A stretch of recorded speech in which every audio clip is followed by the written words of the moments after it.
mundo, Jacobo Molina. Buenos días y bienvenido. ¿Cómo estás? Muy bien, Carmen, muy buenos ¿Cómo días. estás con estas iniciativas? Bueno, varias, ¿no? Principalmente dos.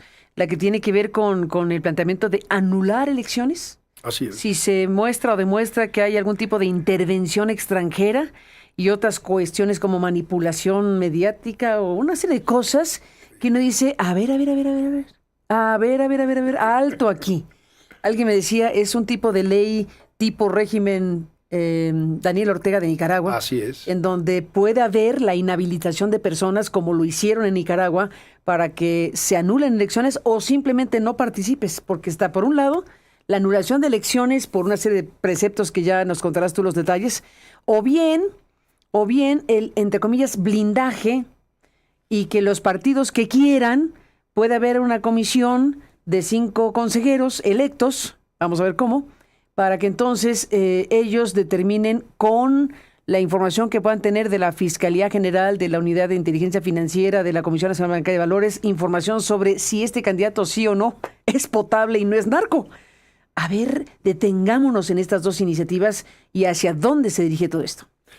Mira, Carmen, yo siempre lo dije como funcionario electoral, que la norma, todo el entramado legal, digamos, asociado a los procesos electorales, no era el barroco, era el churrigueresco mexicano. Churrigueresco mexicano. Sí, es un tramado muy, muy complejo, producto de la historia de desconfianzas de nuestro país, ¿no? Tampoco es algo que surja de la nada, surge de esa historia en donde la construcción de la transición democrática fue muy compleja y todos los diferentes actores fueron poniendo candados, producto de la desconfianza de que si uno iba a hacer esto, entonces le pongo este candado. Si el otro va a hacer esto, pongo este otro candado. Y sucesivas reformas, en lugar de aligerar la norma electoral, la fueron haciendo cada vez más compleja. Pero era el acuerdo político al cual se podía llegar para avanzar. De eso se trataba. Exacto. Pero, por otro lado, entre más compleja es la norma en cualquier circunstancia, desde mi punto de vista, más posibilidades hay de darle la vuelta a la misma norma porque tiene tal cantidad de entresijos, tal cantidad y además, ¿quién va a que decidir? Se vuelve interpretable. ¿Y quién va a decidir? Exactamente. O sea, ¿quiénes los entes que van a decidir tal o cual cosa? Es muy peligroso. Muy Es muy peligroso porque hay experiencias, ya mencioné Nicaragua por hablar de un tema, ¿no? O sea, hay experiencias que tenemos que analizar. ¿Y cuál es el propósito en este momento? A ver, Porque alguien dice, ¿y por qué no anular elecciones si hay un narcopolítico? ¿No? Claro. No, y tan peligroso como fue la elección del 24 con la sobrerepresentación. Ahí tienes un caso cercano, mexicano, en donde hay una interpretación torcida de la norma de la legal constitucional por un tribunal electoral que tiene la última palabra en la materia y le da a la alianza de Morena, PT y Verde, que sacaron en los votos el 54%, le dan el 73% de las curules. Ahí tienes un ejemplo clarísimo de cómo se le puede dar la vuelta a esto. Ahora, con lo que refieres, que entra, por cierto, mañana se abre el periodo de sesiones, porque están en el límite de que se puedan hacer reformas constitucionales y legales aplicables al proceso electoral del 27. La ley, la Constitución dice que no se pueden hacer reformas en materia político-electoral aplicables al siguiente proceso electoral, sino hasta 90 días antes de iniciado el proceso. El proceso iniciará durante la primera semana de septiembre de este año. Es decir, en la próxima semana se vence ese plazo de reformas cuyos efectos, insisto, se aplicarían al siguiente proceso electoral. Entonces están contra la pared en el tiempo, a última hora. Se esperaba que hubiera una reforma para ajustar el periodo de elecciones del Poder Judicial del 27 al 28, eso ya estaba anunciado. Ahorita, si quieres, hablamos un poco más al respecto, pero de repente surgieron de la chistera dos iniciativas nuevas, una para blindar las elecciones, como bien lo mencionas, por injerencia extranjera, ahorita abundamos, y la otra para blindar que las candidaturas que propongan los partidos políticos no tengan, quienes son propuestos a los diferentes cargos, antecedentes vinculados con el crimen organizado. Lo cual parecería sonar muy bien, pero ahora vayamos a analizarlo con mucho cuidado. ¿Qué es eso de blindarlo ante injerencia extranjera? ¿Qué quiere decir eso? Y luego, cuando uno lee la iniciativa, Carmen, va desde suponer una cierta invasión al territorio nacional. Bueno, a ver, si hay una invasión al territorio, ya estamos hablando de cosas Ya estamos mayores. hablando Ahí de sí cosas yo diría muy alto aquí. serias, ¿no? Si ya nos invaden, entonces sí vamos a anular. Ya. Ahí sí te Ahí lo sí creo. anulamos elecciones, Ahí ¿no? sí anulamos todo lo demás. Si estamos Pero en una ya si nos situación de invadieron, guerra, ya es ¿no? otra cosa. El caso extremo ¿No? es invasión de alguien.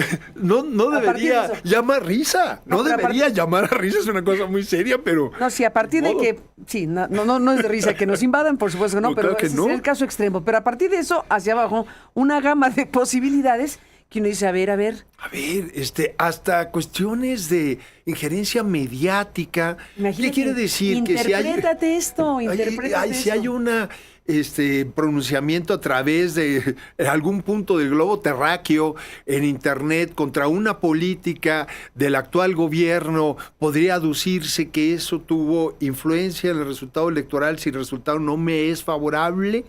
Y desde ver, ahí ahí está. doy pie. Si no Fíjate a nomás ver. la gama de cosas. Es Desde que una sí. eventual invasión hasta influencia por vía mediática desde el exterior. No, está preocupante porque, a ver, Muy preocupante, Carmen. sugiere o a lo que suena en la interpretación extrema es, si no gano, voy a arrebatar. Pues suena ¿O cómo? eso. ¿O qué lo entendemos? ¿De qué se trata? Porque no está acotado el delito, no están acotados bien las causales, se deja interpretación. Tú mencionabas el caso de Nicaragua, se usó así en las elecciones del 21 en Nicaragua. Sí. O sea, no estamos inventándonos No, hasta la nacionalidad. cosas que pueden suceder porque han sucedido en otras latitudes y que podrían aplicarse aquí. Una norma tiene que ser precisa en su alcance y más con mayor razón, siempre en cualquier caso, pero mayor razón por las consecuencias que tiene porque está refiriéndose a si se valida o no la voluntad ciudadana per se, sino que se da lugar a un litigio y eventualmente empieza a ser muy subjetivo la aplicación de esa norma por las causales que se ponen sobre la mesa y que podrían entonces ser absolutamente interpretables. Cualquier injerencia extranjera de cualquier naturaleza, Carmen, la verdad, ahora sí ya nos fuimos al extremo. Esto ya no es el churrigueresco, esto es la ocurrencia y es abrirle la puerta a tener una herramienta, perdón que lo diga en esos términos, para que en caso de que el resultado no me sea favorable, poder impugnar la elección y anular una elección. Y luego vamos a sumarlo con lo otro, porque hay que hacer una lectura sistemática de esto. Viene la otra iniciativa, blindar candidaturas. ¿No? A ver, ¿de quién es la responsabilidad de la postulación de candidatas y candidatos a los diferentes puestos? Es de los partidos políticos. Ellos son los responsables. Totalmente. Ahora es opcional. Es opcional. Pero fíjate, metes al INE, o sea, los candidatos opcionalmente. Pero entonces viene la presión política. Quien no los meta, quién sabe que está ocultando. Está bajo sospecha. No pasó a revisión Exacto, en este órgano. no pasó a revisión. ¿No? Sí. Entonces es un opcional entrecomillado. ¿No? Pero vamos, el partido decide que aquí están mis candidaturas, los llevo al INE, ¿no? El INE en una comisión de 5 consejeros, los turna a instancias, fíjate, de seguridad, de procuración de justicia, de inteligencia y financieras para revisar sus expedientes. No hace público el resultado, pero si la autoridad competente encuentra con que hay algún antecedente que se puede iniciar un procedimiento, se lo guarda e inicia su propio procedimiento. Y lo turna al INE para que el INE notifique al partido político y el partido político decide si a pesar de todo continúa con esa candidatura o no. Se presta, Carmen, igual que en el otro caso, a que entonces haya un filtro para que alguien decida si hay o no ciertas candidaturas que proceden o no proceden. En mi experiencia, esto venía ya en el imaginario de tiempo atrás. Y nosotros como autoridad administrativa electoral en su momento dijimos, esa no es responsabilidad del INE, esa es responsabilidad de los partidos políticos, que son los que postulan. En todo caso, que la sanción la lleve directamente el partido y ellos investiguen a quién están postulando. ¿Para qué metes todo entramado? Porque estás metiendo al Oye, gobierno en decidir quién va a ser o no candidato. Vamos a suponer que con muy buenas intenciones. En validar. Pero vamos a pensar un poquitito mal en este contexto y entonces alguien podría inventar cualquier expediente para anular una candidatura porque es una candidatura competitiva que no le conviene a mi movimiento. Entonces, te estás abriendo la puerta a un montón de causales nuevas de nulidad de elecciones, de nulidad de candidaturas, para acomodarlas a tu beneficio. ¿Son reformas constitucionales? En este caso son reformas que tienen las dos partes, constitucionales y legales, porque también afecta a la ley de medios de impugnación, para darle facultades y abrir la puerta para que se pueda impugnar una elección, que eso va a la Constitución, y por la vía legal para el registro de candidaturas. Entonces tienen las dos vertientes, constitucional y legal. Pues es muy inquietante, muy preocupante. Y la otra, Carmen, perdón, nomás la reforma, pues la tríada, la reforma al poder, a las elecciones del Poder Judicial. La cambian al 28, pero no entran al fondo del problema. Dame un segundito, te propongo. Sí. Antes irnos a esta parte, que al final son junto con pegado. Pero se critica, se discute, se analiza con ojo agudo estas iniciativas por lo que aquí se acaba de decir. Pero, ¿cómo debería ser? ¿Qué hace el mundo? ¿Qué hacen los...? Tú fuiste secretario ejecutivo de la Autoridad Electoral por muchos años, eres un experto en la materia, y yo te preguntaría, bueno, para efectos prácticos, ¿es una realidad la narcopolítica? ¿Es una realidad que las elecciones están impactadas por el crimen organizado? ¿Es una realidad que hay elementos que han trastocado esencialmente la representación de la sociedad a partir de procesos electorales pues que tienen dinero criminal, que tienen imposición de candidaturas, que tienen inhibición de candidaturas? Eso es una realidad desde hace muchos años. La elección 2021 en particular es la elección de elecciones en esta materia. No por nada tenemos a un gobernador con licencia que está siendo acusado de cosas muy graves. ¿Cómo hacerlo entonces? ¿Cómo hacer las cosas de tal manera que la sociedad mexicana y los propios partidos políticos puedan tener un mínimo de garantía de que esas personas que están haciendo campaña, buscando el voto popular, diciéndote vota por mí, no son narcos? O no van a trabajar para el narco, o no son narcos que están metidos en la campaña. ¿Cómo hacerle? A ver, el problema es absolutamente real y es lamentable la situación que estamos viviendo, y efectivamente ya lo hemos conversado aquí en otras ocasiones. Las elecciones de 2021 es la culminación de un proceso en donde es ahora sí evidente la intromisión del crimen organizado en la vida político-electoral de este país, imponiendo candidatos, inhibiendo candidaturas, financiando campañas políticas. Es clarísimo. Y ese problema tiene que atenderse. Ahora, ¿en dónde se atiende y cómo se atiende? ¿A quién le compete el tema de seguridad y procurar la justicia pues y la seguridad? A todos, ¿no? Le compete un poco a todos, pero hay una primera instancia que es responsable, que es el gobierno en turno a nivel federal, a nivel local, que tiene la responsabilidad de garantizar la seguridad desde el libre tránsito de la ciudadanía hasta la libre convivencia y no coludirse con el crimen organizado. Ahí está el punto de partida. Ahí está la raíz del problema. No está en la consecuencia posterior que tiene que ver con los procesos electorales. ¿Cómo llegamos hasta ahí? Porque en la raíz no se atacó el problema. Entonces, al contrario, se prohijó, se coludió con el mismo problema y era la manera de llegar financiado ilegalmente a la competencia electoral, desvirtuando la naturaleza de la libre competencia de las diferentes ofertas políticas ante la ciudadanía. Entonces, el problema es antes de...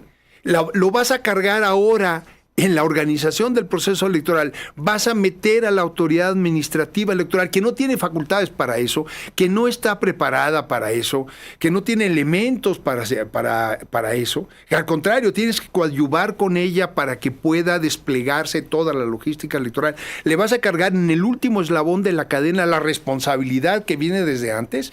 No, estás desvirtuando todo el proceso. Y estás poniendo en riesgo las propias elecciones. Imagínate nomás, te pongo un ejemplo.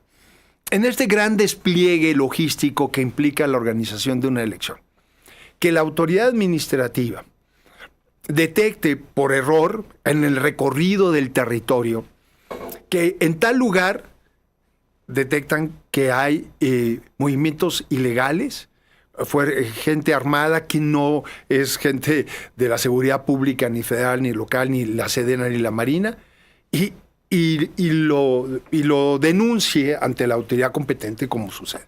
¿Ok? Y entonces vayan sobre ellos los malosos por la denuncia que se hizo. Entonces empiezas a hacer una mezcolanza de cosas en donde pones de riesgo todo. Porque el problema, ¿a poco no? Si lo vio la autoridad administrativa electoral, ¿no lo vio la autoridad de seguridad responsable de atender eso? En primera instancia lo tuvo que haber visto esa autoridad. Y si no lo vio, por omisión es responsable. O está coludido con eso.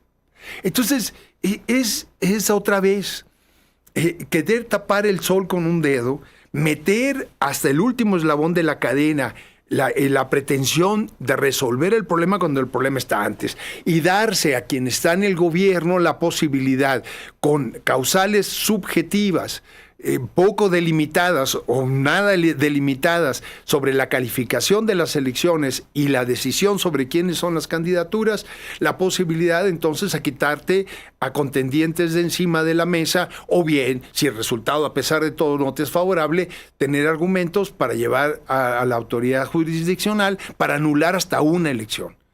Y ahora sí ya llegamos al extremo. No veo el problema de origen y lo resuelvo políticamente y politizo el asunto. Es decir, la verdad ya ahora sí ya se hizo de todo esto una mezcolanza total, ¿no? Y entonces sí metes a todo en todo. No, que cada quien asume la responsabilidad de su tramo de competencia. Pues si no, ¿cómo, Carmen? Déjame hacer un alto. Estamos en un corte. Saludos a las estaciones en el país. Gracias al público que está siguiendo este programa en Aristegui Noticias en Internet. Volvemos con Edmundo Jacobo Molina. Volvemos.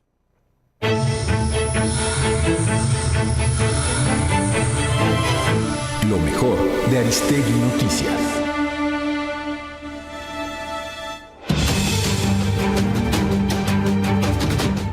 El Colegio de Ciencias y Humanidades Plantel Naucalpan informó que este lunes 25 de mayo se activaron protocolos institucionales de seguridad, luego de la circulación en redes sociales de una presunta amenaza de atentado. La medida fue adoptada por la CCH como acción preventiva para garantizar la seguridad al interior y al exterior del plantel, según mencionó en un comunicado la dirección de la institución. Asimismo, se informó que el personal de vigilancia de la UNAM, junto con integrantes de la Comisión Local de Seguridad, reforzarán los accesos del plantel durante toda la jornada escolar.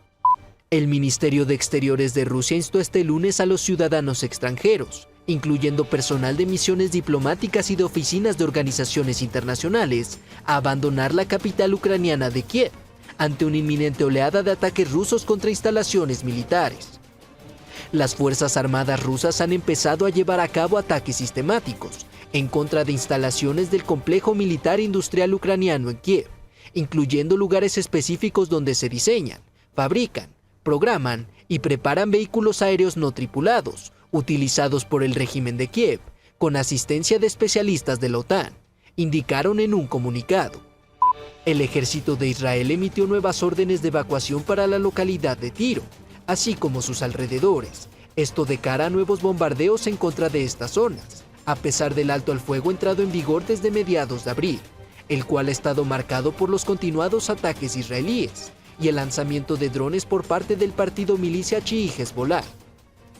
A la luz de la violación del partido terrorista Hezbollah del acuerdo de alto el fuego, el ejército se ve obligado a actuar contra él, explicó el portavoz de las Fuerzas Armadas israelí, Avichai Adrai, en un mensaje difundido en redes sociales, donde ha instado a la población libanesa que no busca perjudicarlos.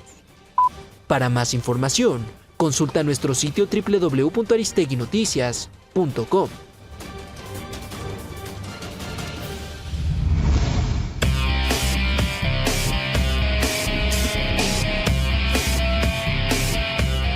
La selección mexicana de fútbol se impuso 2-0 a Ghana, que no presentó a sus principales figuras, uno de sus últimos 3 partidos de preparación de cara al debut contra Sudáfrica en el Mundial 2026, duelo celebrado este viernes en el Estadio Cuauhtémoc de Puebla, que no lució lleno debido a un nuevo castigo impuesto por FIFA.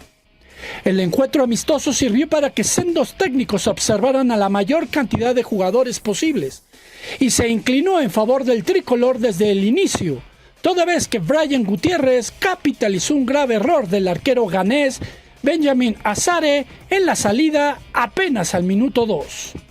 El conjunto mexicano dominó las acciones y al minuto 21 estuvo cerca de ampliar la ventaja por conducto de Gilberto Mora, quien confirmó que está recuperado de la pulvagia al hacer un recorte en el área y estrellar el balón en el poste. Fue hasta la parte complementaria cuando Guillermo Martínez sentenció el partido al minuto 54. Antes de su presentación mundialista el 11 de junio, México enfrentará a Australia el 30 de mayo en Pasadena y a Serbia el 4 de junio en Toluca, una semana antes de medirse a Sudáfrica. La reducción del aforo en el escenario poblano se debió a un nuevo castigo impuesto por la FIFA a la Federación Mexicana de Fútbol a raíz del persistente grito discriminatorio registrado durante los partidos de la selección mexicana ante Ecuador y Paraguay en octubre y noviembre del 2025, celebrados en el Estadio Akron de Guadalajara y Alamo Dome de San Antonio, Texas, respectivamente. El grito injurioso que la Federación Mexicana de Fútbol no ha podido erradicar, pese a las campañas que ha realizado, también se escuchó con fuerza el pasado 28 de marzo, en la reapertura del Estadio Azteca Banorte, durante el amistoso entre México y Portugal. Al terminar el encuentro con Ghana, Javier Aguirre anunció las primeras bajas del tricolor. En la conferencia de prensa, el vasco agradeció por su tiempo y sacrificar parte de sus vacaciones al portero Óscar García, Denzel García, Luis Rey, Eduardo Águila, Isaías Violante e Iker Fimbres, quienes dejaron la concentración del tricolor el sábado por la mañana. La lista definitiva con los 26 seleccionados nacionales que disputarán la Copa del Mundo tiene que ser entregada a FIFA a más tardar el 30 de mayo.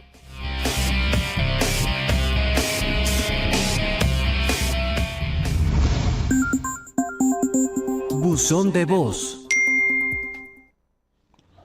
Hola, ¿qué tal? Buenos días.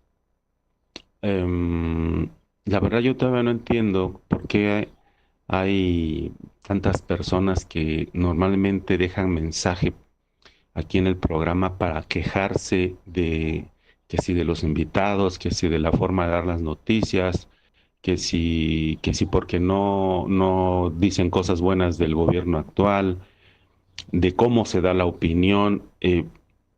Perdón, pero es que existen N cantidad de programas donde justamente hay muchos programas donde hacen lo que ustedes quieren, o sea, donde se opina de una manera distinta a favor del gobierno, etcétera.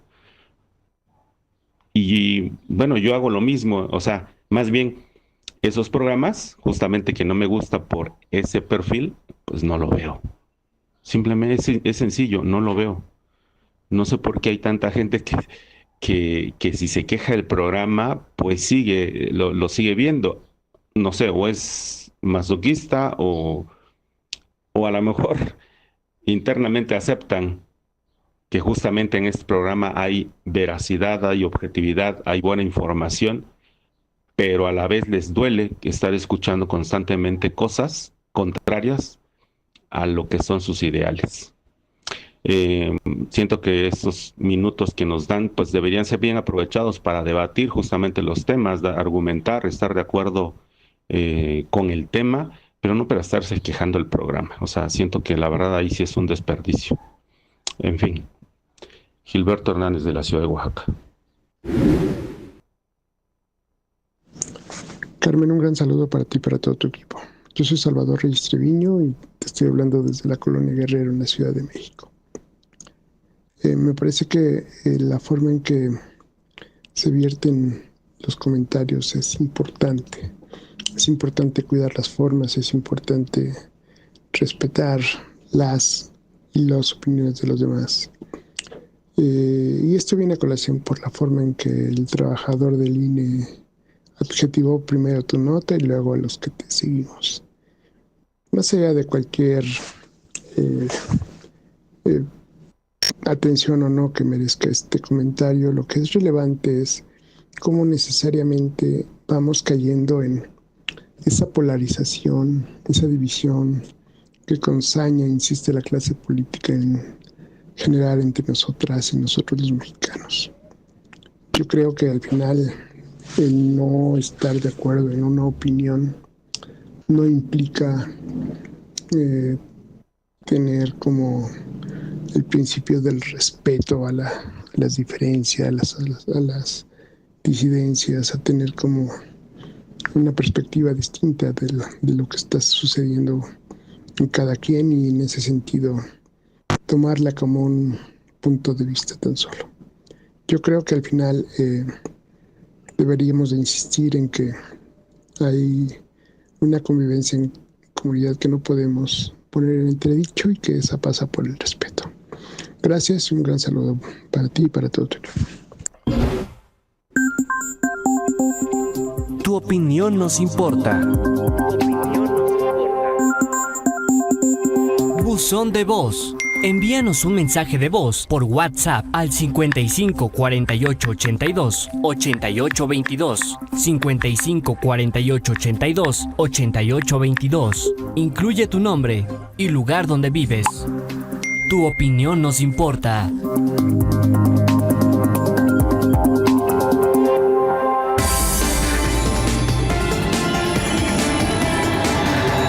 Aristegui, en vivo. Continuamos.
En vivo.